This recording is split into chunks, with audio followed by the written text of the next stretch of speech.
everybody, my name is Karen Fabian, founder of Bare Bones Yoga, and thanks for taking some time to check out my YouTube channel.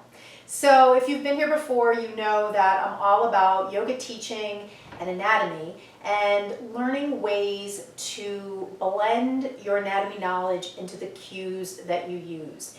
And so what I'm going to do today is go through a template that I have, and it doesn't matter if you can't see the words exactly, I'll walk you through it.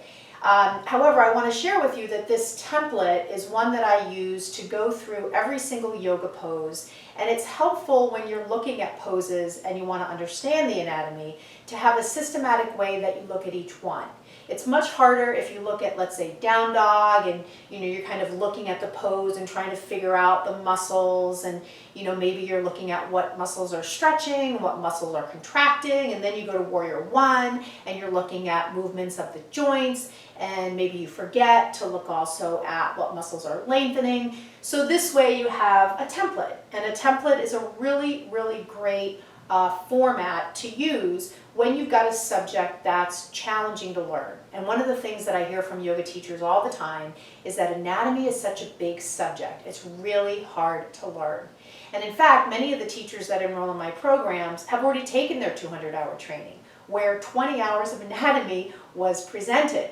And the reason that that 20 hours isn't sufficient is oftentimes because the way it's presented is very different from program to program. So one of the things that I do in my programs is I have a very systematic way that I break it down. And I also have really specific things that I share. And the reason for that is because you don't need to know everything about anatomy in order to teach yoga.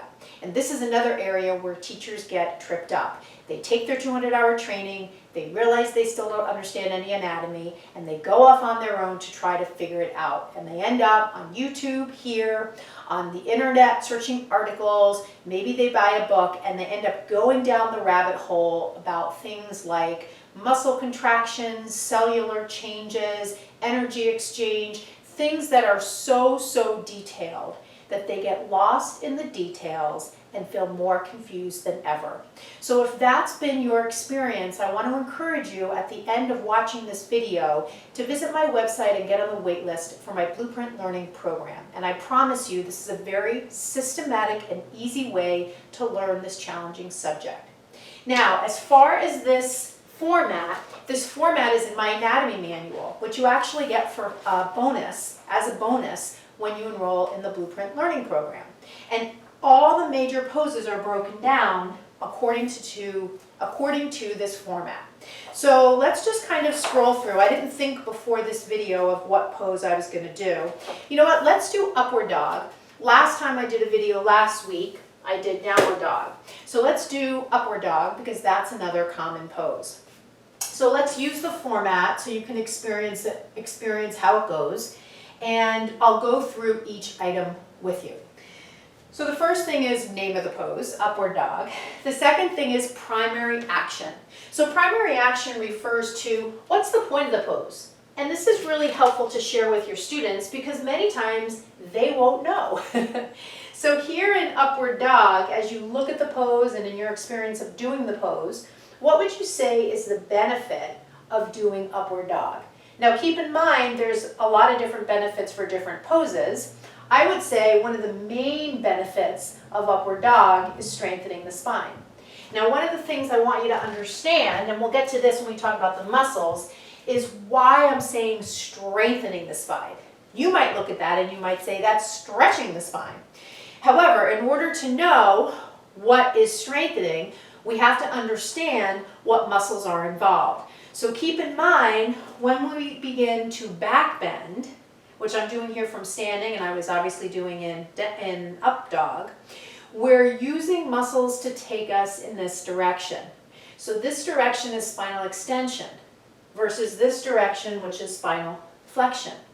So if we're moving in the direction of more spinal extension, some muscle has got to be doing that, right? The body just doesn't move in a particular way on its own. There has to be a prime mover doing it. And we'll get to this as we go through the format. I might as well just talk about it now. The muscles of spinal extension are the erector spinae.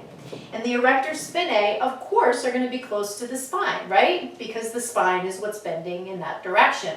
So the erector spinae muscles run parallel to the spinal column, to the spine itself.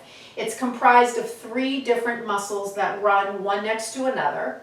In my opinion, it's not critical that you know the names of those 3 muscles. They are the iliocostalis, the spinalis, and the thoracicis. However, again, not critical that you know those literal words breakdown of the muscle group.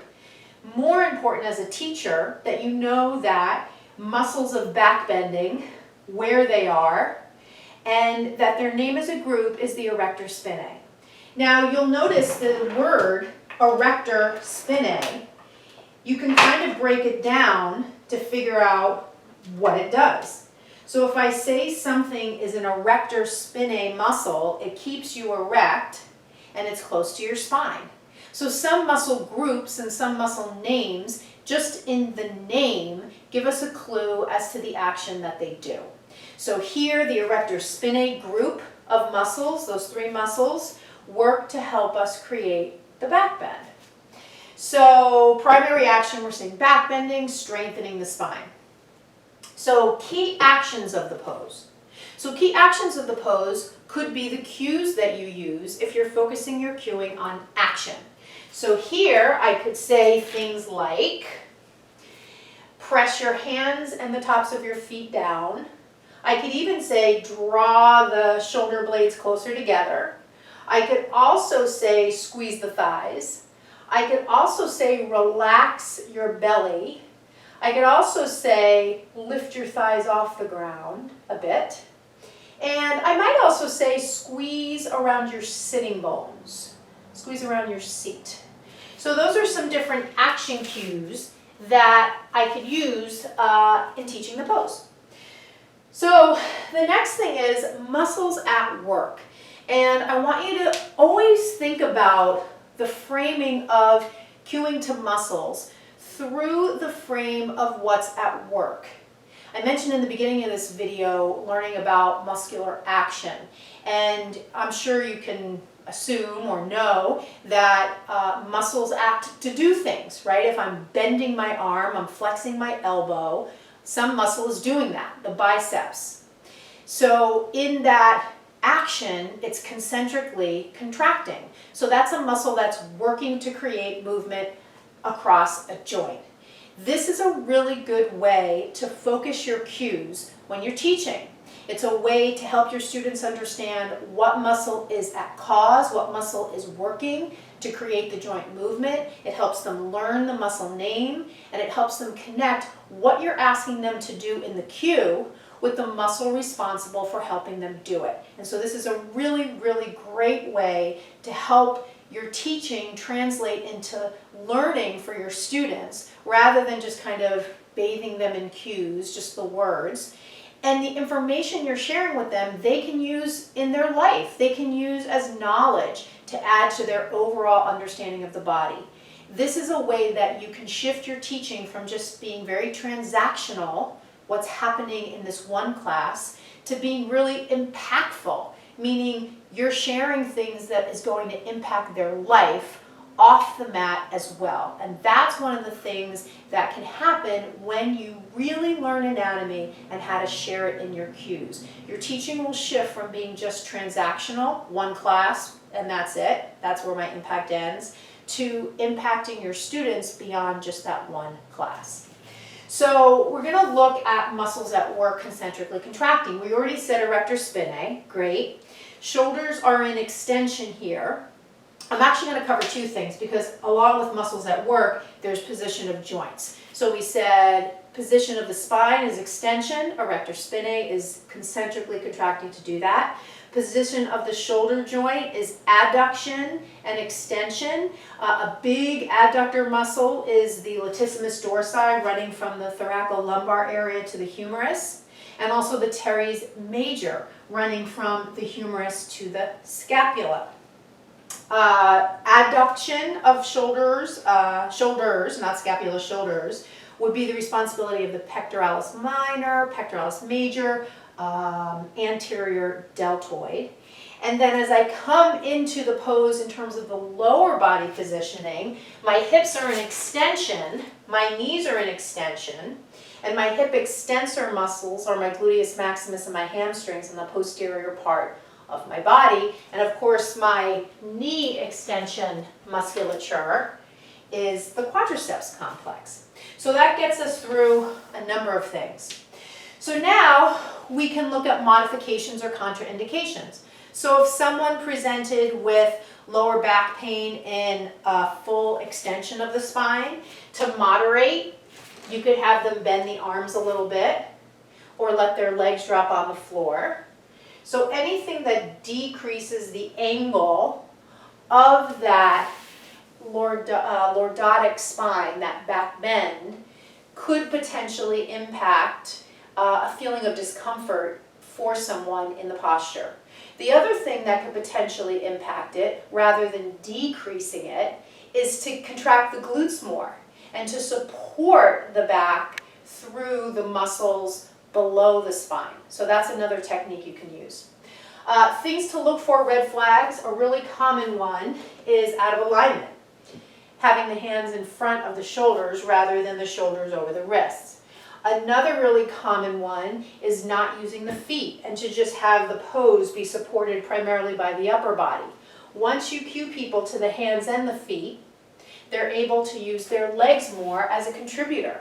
This is a really common theme we want to help our students understand, especially in up dog, down dog, high to low push-up, where they're going to be thinking all of the effort is from the upper body, when in fact, if you help them learn to distribute it throughout the body and call in and recruit the impact of the lower body musculature, it'll give their upper body a break. They'll be less tired, they'll be practicing more efficiently, and they'll just enjoy their practice more.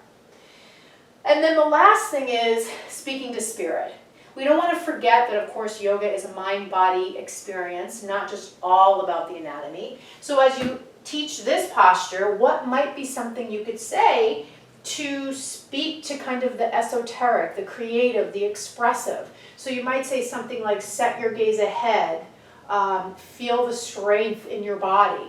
You know, something that helps your students or invites your students to connect to more than just the physical aspect of the pose. There's one other muscle I want to bring up, which is the rhomboids and the middle trapezius. When you're coming into up dog, I mentioned your scapula are adducting. They're moving closer to your spine. So that muscle is primarily the rhomboids, and then the trapezius is on top, and the middle part of the trapezius is responsible for helping you adduct your scapula closer to the spine. So this kind of format can be really helpful, and in fact, it's a great way to test your knowledge once you've learned more about anatomy. Now, I did mention that I break down all of the poses using this proprietary format that I created. So if you're interested in grabbing my anatomy manual, you can buy it anytime on my website, and it's listed there, barebonesyoga.com. The anatomy manual right now is $119 US dollars, and you can order it off the website at any point. Now keep in mind, you get this as a free bonus along with coaching calls and free enrollment in my monthly practice portal when you enroll in my anatomy training program called the Blueprint Learning Program.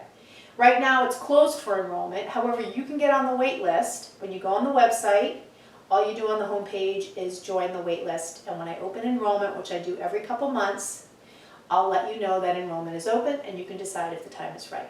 So thank you so much for watching. It's been great to spend time with you. If you have any comments, please post them here. Don't forget to click subscribe so you get alerted when I post a new video. Have a good rest of your day and see you soon. Namaste.